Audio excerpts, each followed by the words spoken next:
Welcome back to the channel. It's been a crazy week trying to piece together all the information that came out about what happened to Foolio. With a lot of information floating around all over social media, I had to take a step back and look at everything for myself. There's a couple of things I wanted to share with you guys about what the prosecutors say happened to Foolio. But before I get into the video, I want you guys to go take a look at the 18-page motion that was filed at the Hillsborough court. It details everything else that I might miss in the video. Most of what I'll be talking about is based on that court document, so I advise you guys to check it out. Without wasting any time, let's get into the video. As you guys already know, Foolio was shot and killed on June 23rd while celebrating his 26th birthday in Tampa, but he wasn't the only victim since 3 other people got injured in the shooting. As it is today, there's only 5 people who got charged with his murder: Gutazay, Alicia, Sean, Richard, and Davion. Davion is still on the run till this day. The investigators say that the reason Foolio was killed in the first place has everything to do with revenge as a part of an ongoing gang war in Jacksonville. They say all of them are part of ATK and 1200, and that they had been in war with 6 Block for years. As you guys already know, Foolio dropped a lot of diss songs at his ops, and a lot of people on his side are responsible for deaths in both ATK and 1200. Alicia, Gutazay, and Sean all showed up for the same court hearing in Hillsborough County last Thursday. Tampa police took the stand while new surveillance footage from 2 Tampa nightclubs was played in the courtroom. These were spots Foolio visited before heading to Home2 Suites. The prosecutors filed 18-page motions to keep all 3 of them in jail before the trial or to deny them bail. That motion is what I'm talking about in this video. As it is today, Richard is still in the Duval County Jail, and last week, Thursday, his name hadn't appeared in the Hillsborough court files. Let me use Gutazay as an example for why they want to keep them in jail or have their bail denied. The reason they want him to stay in jail without bail is because they got evidence that he's involved in other serious crimes. Apparently, he told a detective that as soon as his ankle monitor came off, he planned to leave the state and never be seen again. That means that Gutazay was already wearing an ankle monitor for a different crime. Personally, I didn't know whether Gutazay was active at all in the streets. But based on all the court information they have against him, it turns out that he was very active but at the same time knew how to move. There's no way I could have guessed that he would be involved in Foolio getting killed, but this just goes to show that when you live this lifestyle, the person you least expect could be the reason you end up getting taken down. It's the ops you aren't really worried about that you should pay attention to the most. But let me get back to the court document. Some of the highlights from the document are that spent rifle casings found in Sean's car are linked to a May 23rd homicide and an earlier attempt to kill Foolio last year. That Richard was originally arrested on June 26th in Georgia but was released soon after. That on June 27th, search warrants were executed at Gutazay's home and at Sean's home, where they discovered a lot of other weapons. That there's a text message from one of them that read, "I'm coming home, my thirst is quenched. Pop a bottle of Don Julio today," which they say is meant to diss Foolio. That 31 9mm Glock shell casings were found at the crime scene and none of them were found from rifles, likely because they had something attached to catch the casings. And that one of the other 3 victims that got shot and survived was in a different car. Let me get into more detail about all that info. They say on June 22nd, they all traveled in a silver Chevrolet Cruze and a black Chevrolet Impala from Jacksonville to Tampa, where Foolio had posted on Instagram that he'd be celebrating his 26th birthday.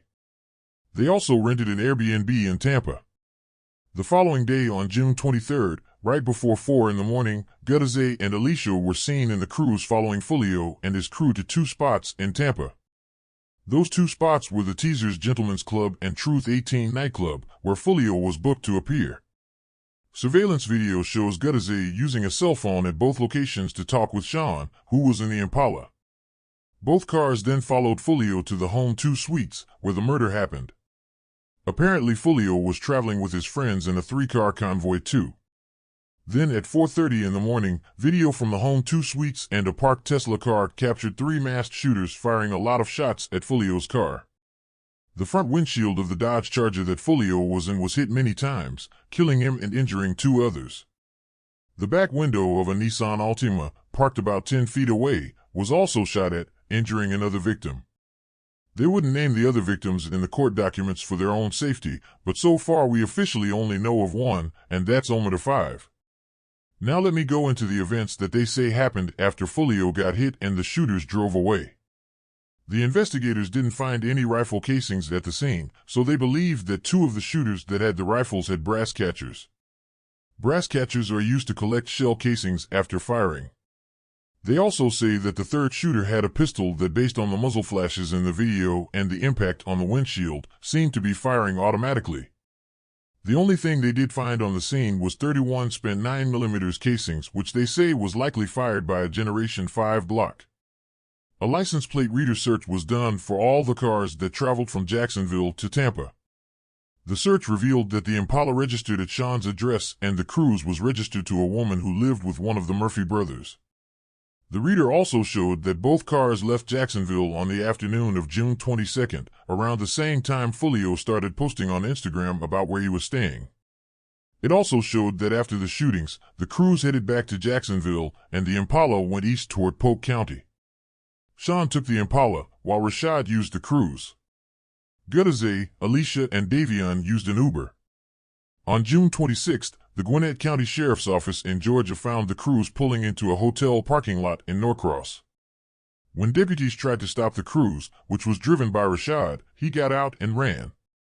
After failing to get away, he was later arrested for obstructing justice and providing false information to the police. A comparison of the damage on the Cruise with the surveillance video from the murder scene showed matching damage on the rear passenger side. The court documents don't say whether Rashad was questioned about the murder while he was in custody in Georgia. Also on the same day, the Impala that was driven by Sean was found in Polk County near a relative's house. That person told investigators that Sean had called them on June 23rd, the day Foolio died, saying he was on his way to visit and arrived in the Impala later that evening.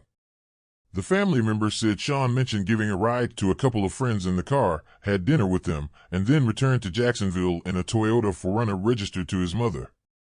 He left the Impala behind but took a few things with him in the 4Runner. On that same day, as he was making his way back to Jacksonville, JSO pulled over Sean, who was still driving the 4Runner, and found a Glock 9mm pistol in the center console of his car. They also found live .223 rifle rounds and 9 spent rifle casings. The Glock didn't match the casings from the scene. The spent rifle casings did match two previous shootings though. One was a fatal shooting on May 23rd that apparently happened near Alicia's home. The victim, 41-year-old Byron Wesley Walker, was shot multiple times in the 10500 block of Maidstone Cove Drive. The other shooting was an earlier attempt on Foolio's life on October 7, 2023, when he was ambushed while driving the same Dodge Charger that he was shot and killed in this year. Last year in October, he was shot at in the 3100 block of West 16th Street but only suffered a wound to his foot. On June 27th, the Jacksonville Sheriff's Office searched Sean's home and found a gun safe with multiple rifles, including at least one with a brass catcher, like the one used in Foolio's murder. They also found spent 9mm shell casings in the safe that matched those found at Foolio's murder scene in Tampa. On the same day, officers also searched Gutazay's home, where Alicia was also present.